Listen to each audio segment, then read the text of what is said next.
tu veux vraiment trouver la paix, il va falloir sortir du triangle victime, bourreau, sauveur. Tant que tu restes accroché à l'idée que tu as été une victime, c'est-à-dire que dans l'enfance, on n'a pas tous nos potentiels et nos ressources pour se défendre, pour faire valoir nos droits.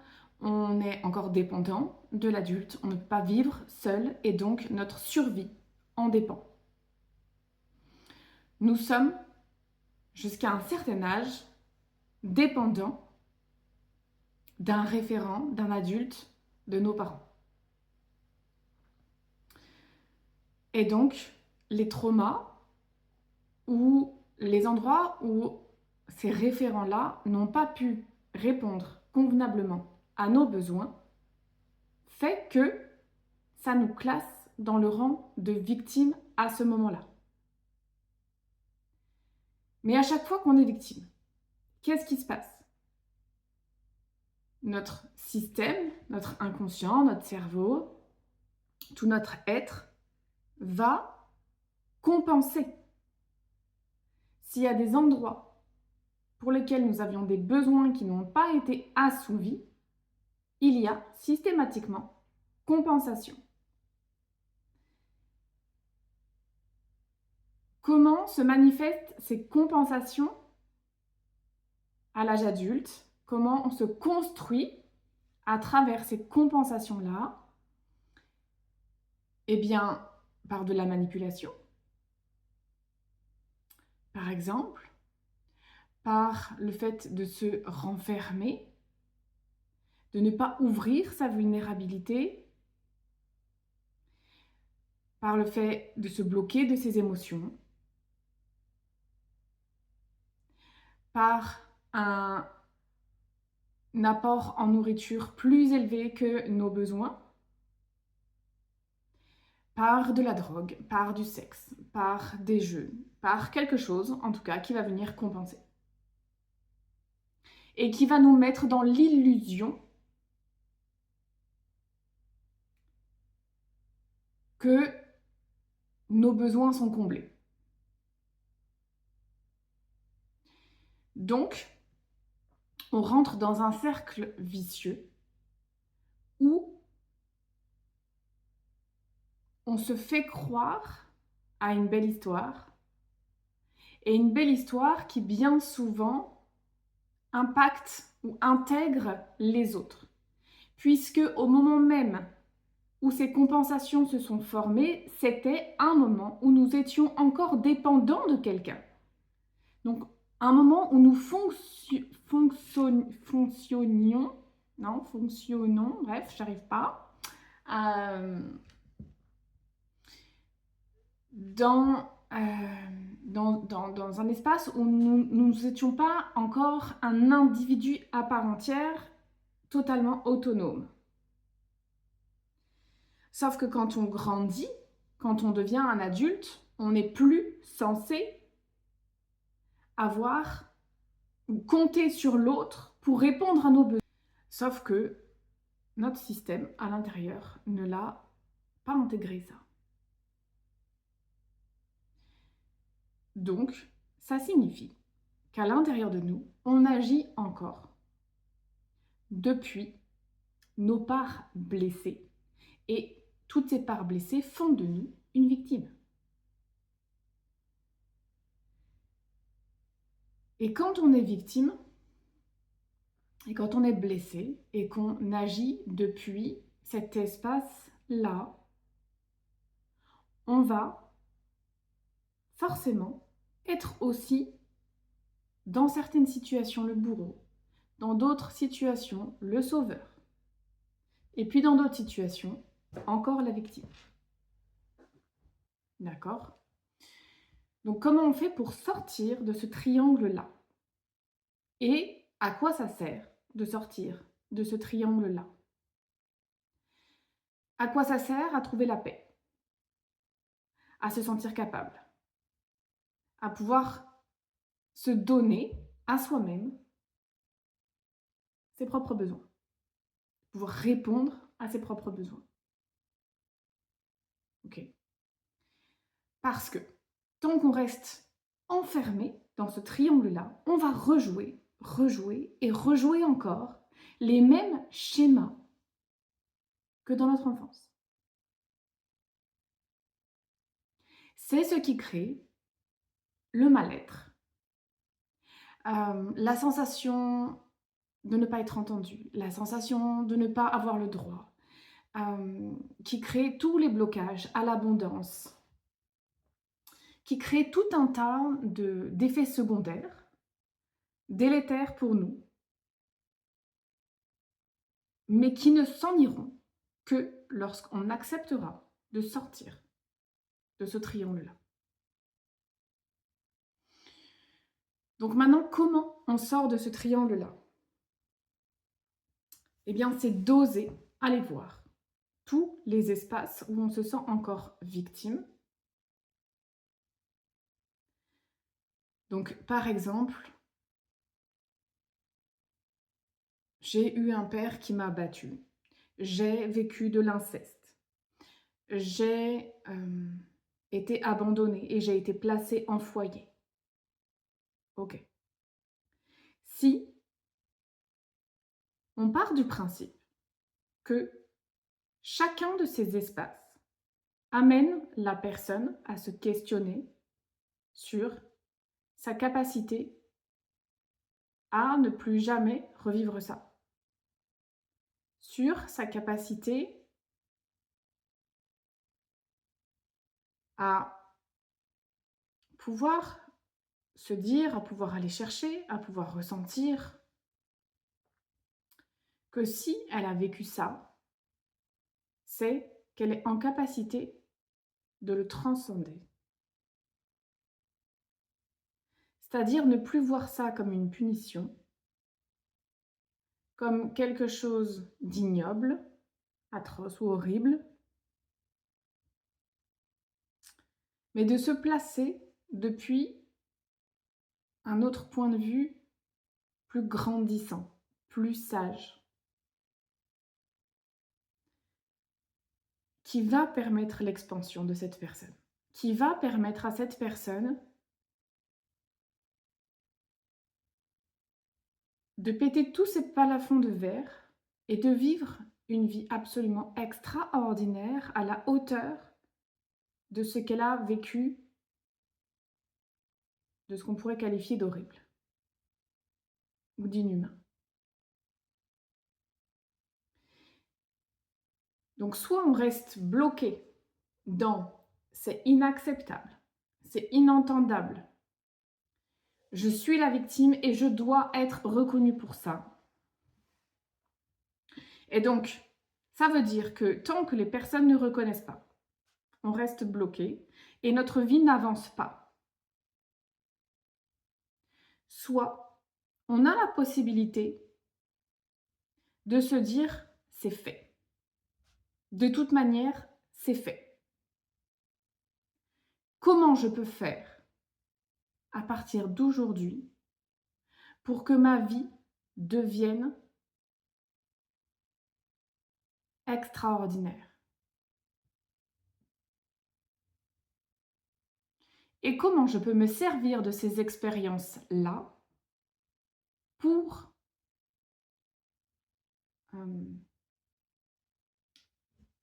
le faire basculer en un tremplin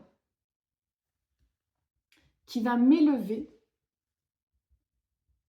au-delà de tout ce que je croyais possible pour moi. Un peu comme si on avait un propulseur, un trampoline, quelque chose comme ça. Soit on le voit dans quelque chose qui peut nous faire très mal. Parce que si je ne le prends pas comme il faut, si je n'atterris pas correctement, si je n'ai pas le bon matériel en face et que je ratterris mal, ça peut être un outil très dangereux et je peux le voir comme mon bourreau, par exemple.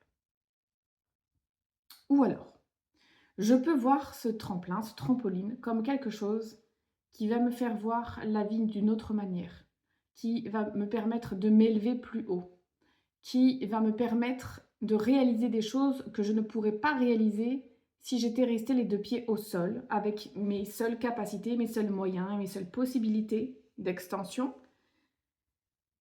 Ah, on part d'un même outil, on part de quelque chose de, voilà, de neutre, où il n'y a pas d'âme, il n'y a pas d'humain, il n'y a pas de vivant. Et on voit que rien que ça, déjà, on peut choisir de le regarder d'une manière ou d'une autre. Le parapente, c'est pareil, par exemple. On peut voir ça comme quelque chose qui nous met en danger, qui est dangereux, ou voir ça comme quelque chose de jouissif, qui nous amène une expérience incroyable, qui nous permet presque de ressentir peut-être un petit peu la sensation de voler, d'être un oiseau. Donc, en fait, à chaque instant, on a le choix de faire ce qu'on veut d'une situation, aussi dangereuse soit-elle ou nous apparaît-elle. Mais comme on est dans un monde de dualité et que de toute manière, quoi qu'il arrive, quoi qu'on fasse, on est en permanence dans une recherche d'équilibre. Même votre café, sur un certain nombre de tasses, il y a des bienfaits. Au-delà de ce nombre de tasses-là, il est délétère. Donc, à chaque instant, et peu importe ce que vous consommez, ce que vous vivez, vous avez toujours deux manières de le vivre, de l'expérimenter, de le voir. Donc sortir du triangle victime, bourreau, sauveur, c'est avoir cette capacité, cette humilité de vous dire que tant que vous resterez focus sur le fait que telle ou telle personne a été votre bourreau et qu'il doit payer pour ça, vous prenez le risque d'attendre toute votre vie et de passer à côté d'une multitude d'opportunités d'expansion pour vous. Et en même temps, ça veut dire que vous êtes en train de donner raison à cette personne. Vous êtes en train de lui donner du grain à moudre, même s'il ne le sait pas, mais dans l'énergie, dans votre façon de penser, dans votre façon de le regarder, dans votre façon d'en parler. Parce que vous regarderez que bien souvent, personne qui a été victime va continuer de faire perdurer cette histoire dans le temps. Et donc lui donner du crédit. Donc si vous décidez aujourd'hui de sortir de ce cercle néfaste pour vous, pour aller chercher quelque chose de bien plus grand, alors oui, ça va vous demander de ne plus voir votre bourreau comme tel, mais de le voir comme un tremplin. De le voir comme une personne qui vous aura été bénéfique dans votre vie. Parce qu'elle vous aura permis de vous demander comment vous pouvez faire mieux que ça.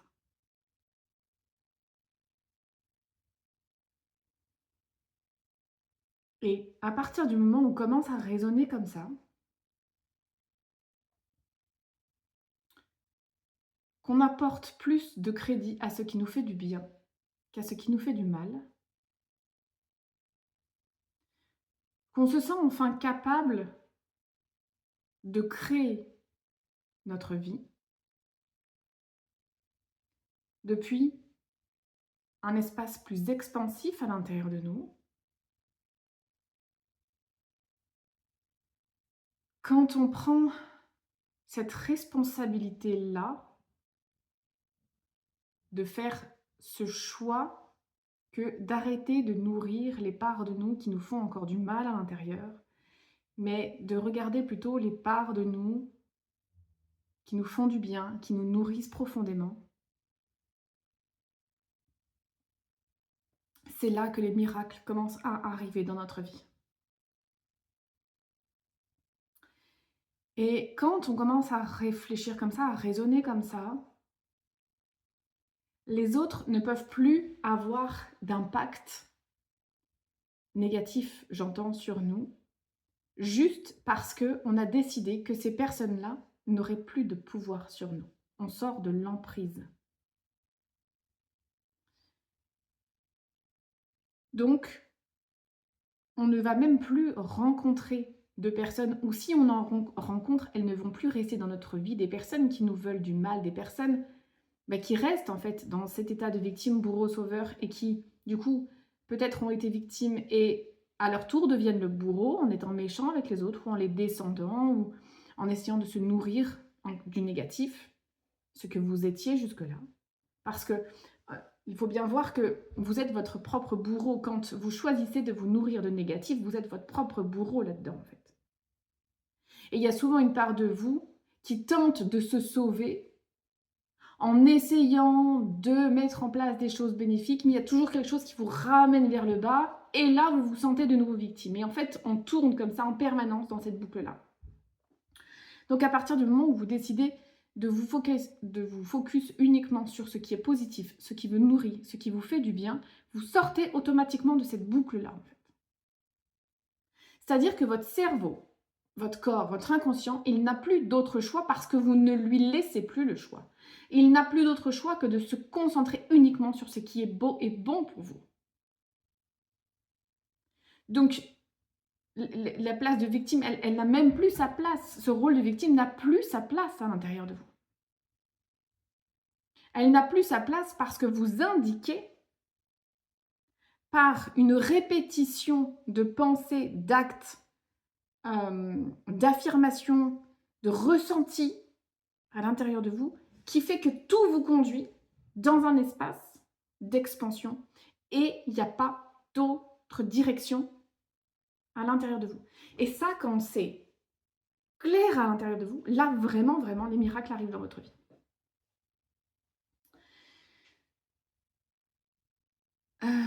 Donc, par exemple, à chaque fois que vous rencontrez quelqu'un qui ne vous tire pas vers le haut, qui vous fait par exemple une réflexion désobligeante alors que vous n'avez rien demandé, vous ne lui avez même pas demandé son avis. Quelqu'un à qui vous demandez un avis constructif et qui vous dit, qui vous fait une remarque, qui vous donne un axe d'amélioration, lui, c'est une personne qui veut vous tirer vers le haut. Pour autant, sa réflexion est peut-être désagréable à entendre. Par contre, une personne qui vous donne son avis alors que vous ne lui avez rien demandé et que c'est hyper désagréable, eh bien, mettez simplement l'intention à l'intérieur de vous de ne plus jamais rencontrer ce genre de personne. Et là, vous faites le choix en conscience de sortir de ce cercle-là. Et plus vous allez faire ça, et plus vous allez rencontrer des gens dans votre vie qui seront extraordinaires. Donc cette personne-là,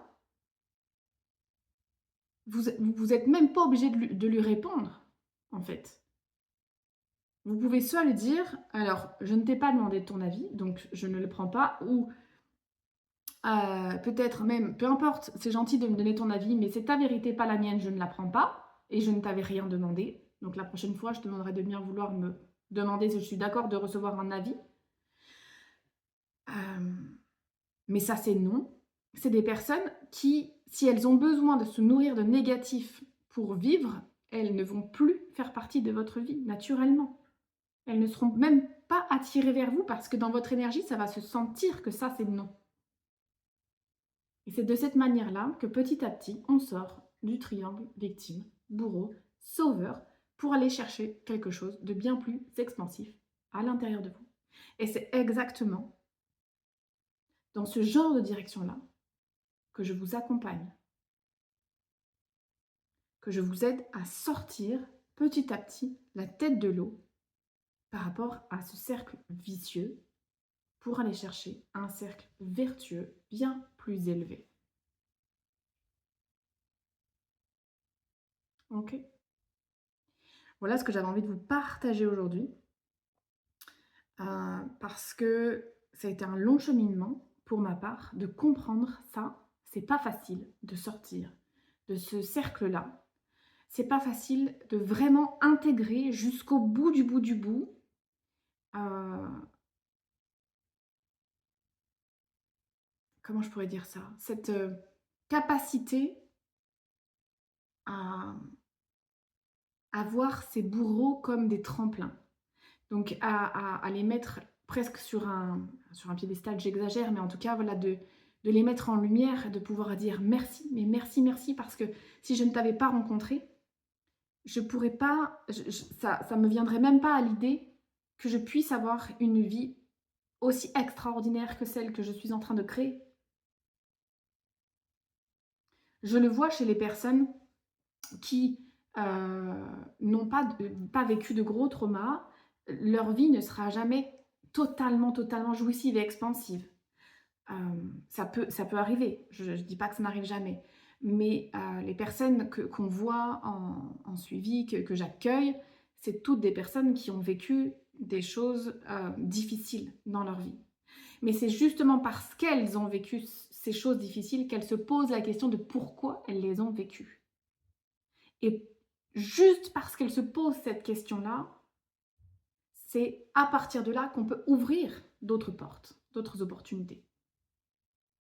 Si elles n'avaient pas vécu ça, elles ne se poseraient même pas la question puisqu'elles seraient déjà heureuses dans leur vie. Les personnes qui ont eu des super parents et ce qui est très rare, hein, mais qui finalement ne se posent pas de questions. Leur vie est simple, leur vie est belle, elles se sentent heureuses, elles ont des amis qui leur apportent beaucoup d'amour, elles ont trouvé un mari qui les aime, elles ont des enfants avec qui tout va bien. À quel moment voulez-vous qu'elles se posent la question: «Est-ce que je pourrais avoir mieux que ça encore?» Elles ne se la posent même pas. Donc, si vous avez vécu quelque chose de difficile, voilà l'état d'esprit qui va vous mener vers une vie beaucoup plus expansive. Donc j'espère qu'à travers ces mots, ça vous donne, des ailes, ça vous donne envie d'essayer de construire quelque chose d'autre parce que essayer, c'est déjà, énorme. D'oser faire le premier pas peut-être sur, un accompagnement ou sur le fait de continuer ou sur le fait peut-être vous avez déjà entamé ce chemin-là, mais il y a plein de doutes, vous avez l'impression de stagner, de ne pas avancer, et bien de persévérer encore et encore,